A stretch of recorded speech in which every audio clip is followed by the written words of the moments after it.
മലയാളം ഇഷ്ടപ്പെട്ടിട്ടല്ല ഞാൻ BA മലയാളം എടുത്തത്. പിന്നെന്തിനാ? ഞാൻ ആ കോളേജിൽ കയറാൻ വേണ്ടിയിട്ട് എനിക്കതാണ് കിട്ടിയത്. ഈ കോർ സബ്ജക്റ്റ് തന്നെ നമ്മൾ പഠിക്കാൻ ആണല്ലോ നമുക്ക് താല്പര്യം. നമ്മൾ നാട്ടിൽ പഠിച്ച് തന്നെ നമ്മൾ പഠിക്കാൻ ആഗ്രഹിക്കുന്നത്. പക്ഷേ ജോലി കിട്ടാനായിട്ട് അതൊരു തടസ്സമാണെന്ന് ഞാൻ കേട്ടു. അത് ശരിയാണോ? 100%. ഇന്ന് കോർ സബ്ജക്റ്റിൽ പണിയെടുക്കണമെന്ന് ഞാൻ വിചാരിച്ചിരുന്നെങ്കിൽ ഞാനിപ്പോൾ ഇരിക്കേണ്ട പൊസിഷൻ ഞാനൊരു മലയാളം ടീച്ചർ ആവണം. കാരണം ഞാൻ BA മലയാളം ഗ്രാജുവേറ്റ് ആണ്. അപ്പോൾ BA മലയാളം ഗ്രാജുവേറ്റ് കഴിഞ്ഞ ഒരാളുടെ കോർ സബ്ജക്റ്റ് മലയാളമാണല്ലോ. എനിക്കുള്ള ഓപ്ഷൻസ് എന്തൊക്കെയായിരിക്കും? Either I can go for MA, B.Ed അല്ലെങ്കിൽ TTC, B.Ed അങ്ങനെ എന്തെങ്കിലും. അധികം ഓപ്ഷൻസ് ഒന്നും ഇല്ല, ചിന്തിക്കണ്ട. ടീച്ചർ ആവാം ശരിക്കും പറഞ്ഞാൽ, അല്ലെങ്കിൽ പ്രൊഫസർ ആവാം.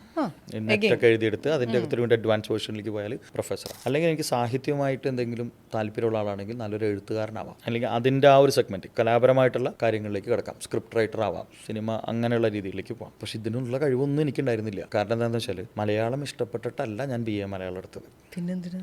ഞാൻ ആ കോളേജിൽ കയറാൻ വേണ്ടിയിട്ട് എനിക്കതാണ് കിട്ടിയത്.